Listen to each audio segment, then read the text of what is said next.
Rogo-vos, pois, irmãos, pela compaixão de Deus, que apresenteis o vosso corpo em sacrifício vivo, agradável, santo a Deus, que é o vosso culto racional.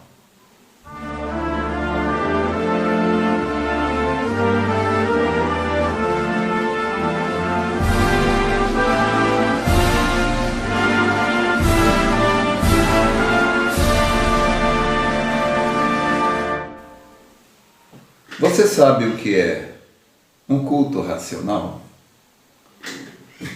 O apóstolo São Paulo nos dá este conselho para que apresentemos o nosso corpo em sacrifício vivo, que é o nosso culto racional. Muitas pessoas pensam que servir a Deus é ser um tolo.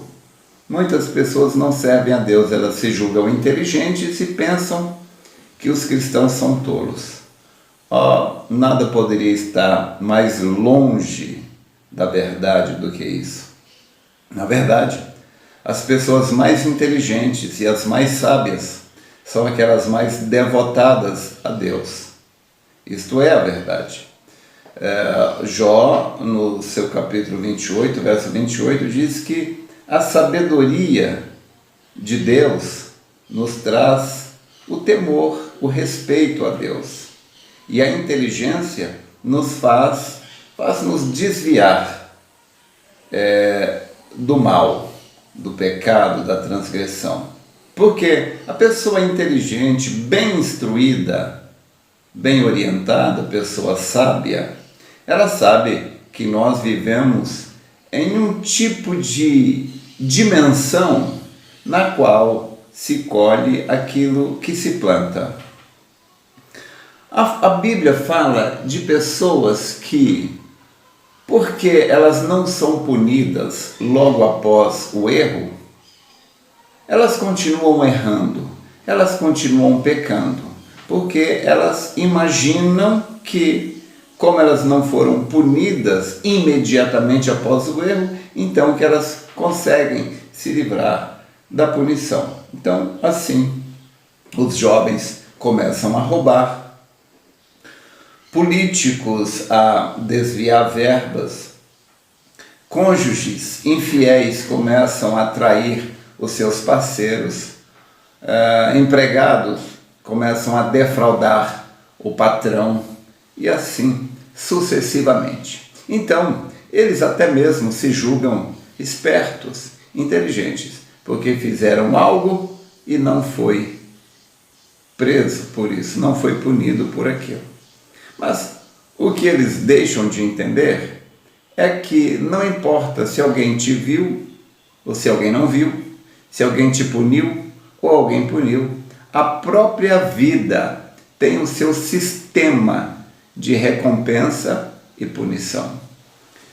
Nós vemos em várias escrituras, vários locais dizem a mesma coisa, mas eu gosto muito de Efésios capítulo 6, verso 8. Paulo diz ali que todo bem que nós fizermos, o Senhor, Deus, Ele nos recompensará por isso. Não é? Então, a Bíblia diz que o Senhor nos pagará todo bem que nós fizermos. E, óbvio, todo mal também que a gente plantar, a gente colhe. Muito bem, então estamos diante deste fato. E algumas pessoas, por serem tolas, elas preferem ignorar. Dizem que o avestruz, quando ele vê um animal selvagem vindo para atacá-lo, ele procura um buraco e enfia a cabeça dentro do buraco. Porque assim, quando ele enfia a cabeça no buraco, ele então não está vendo nenhum animal selvagem, não está vendo nenhum perigo, então ele acredita que o perigo deixou de existir. Pode imaginar uma coisa mais tola do que essa? Eu posso. Eu posso imaginar uma coisa mais tola do que essa. É o ser humano, dotado com um cérebro que tem, no mínimo, 100 bilhões de neurônios. E esses neurônios, ele é capaz de gerar a consciência, raciocínio, imaginação, uma série de inteligências. E ele pega tudo isso joga na latrina, joga no vaso e dá descarga. E prefere acreditar que não existe Deus e que Ele pode aprontar e não vai pagar por isso. Pode imaginar uma coisa tão tola? Mas existem algumas pessoas que têm um nível de inteligência superior. Inteligência misturado com sabedoria, não é? Você pode até me perguntar, mas inteligência e sabedoria não é a mesma coisa? Bom, de certa forma sim, de certa forma não. Existem inúmeros tipos de inteligência. A sabedoria é apenas uma delas. Então, o apóstolo São Paulo, ele nos aconselha a apresentar o nosso corpo em sacrifício vivo, santo e agradável a Deus, que é o nosso culto racional. O que é isso, gente? Entre outras coisas, tá bom? Essa é apenas uma definição, existem uma série de outras. Se você tem uma definição diferente do que eu vou colocar, ótimo, sem problema. Não tem como definir algo tão vasto em apenas uma frase. Mas eu diria assim, que o culto racional, entre muitas coisas, é a capacidade que você tem de entender, entre outras coisas, a lei da semeadura, a lei da causa e efeito. Tá certo? Eu poderia colocar assim, se você puder entender que tudo na vida são sementes, palavras são sementes, ações, comportamento, tudo são sementes. Tudo que você fala é uma semente. Então, você está plantando algo quando você fala.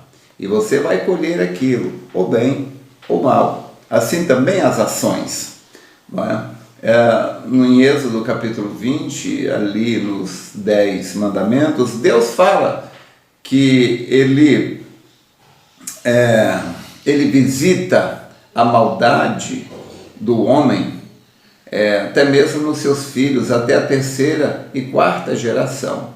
Então, não somente nós colhemos o que nós plantamos, mas também nossos filhos colhem aquilo que plantamos. A Bíblia fala disso, não é?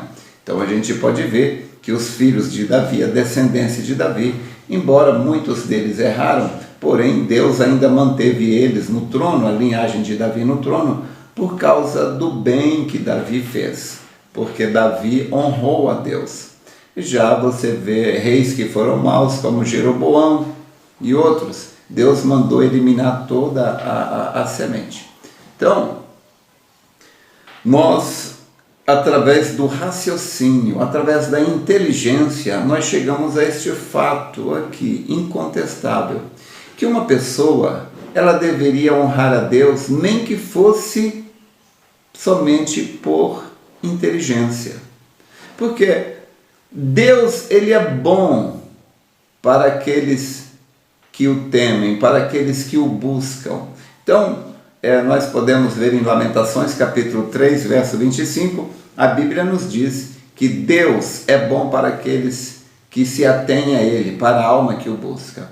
Em Isaías, capítulo 64, verso 4, Isaías diz: onde já se viu um Deus como o nosso, que luta por aqueles, peleja por aqueles que nele esperam, não é? Então, Deus, ele é um Deus tão bom, ele é tão bom, ele é multibilionário, ele é dono do céu, da terra, de tudo.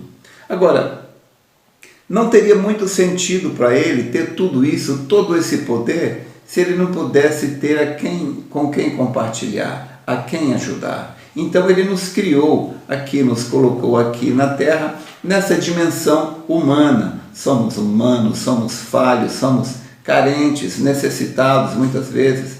É claro que Deus quer ver todo mundo lutando. Ele não quer ver ninguém acomodado, pendurado nele, sem fazer nada e só pedindo: Deus, me dá, me dá, me dá, me dá, me dá. Não, Deus quer ver a gente trabalhando. E quando a gente está meio preguiçoso, o livro de Provérbios manda a gente ir aprender com a formiga. Tá certo. Mas só que, além disso, Deus quer nos ajudar. Ele quer nos dar coisas. Ele quer nos dar orientação. E aquelas coisas que a gente não consegue, Ele nos dá bondosamente. Para aqueles que aprendem honrá-lo, reverenciá-lo, servi-lo, amá-lo.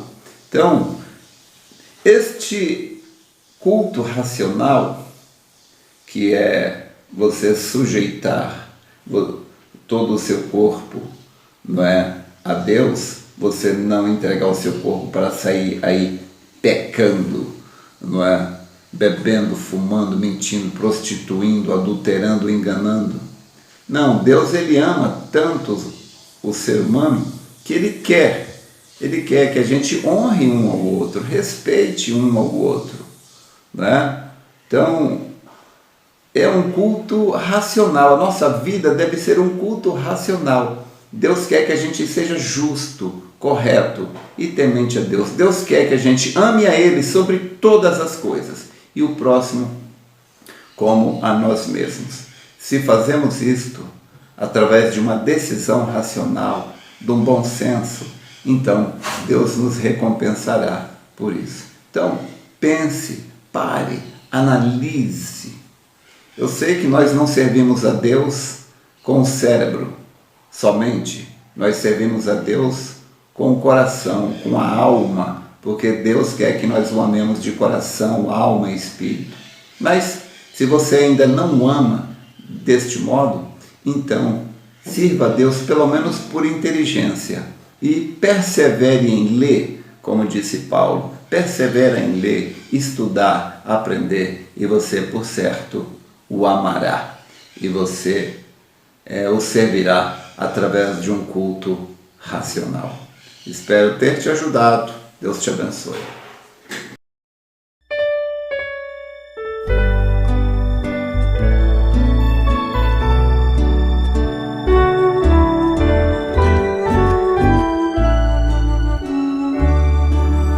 Chagas abertas, ó coração ferido, sangue de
sócio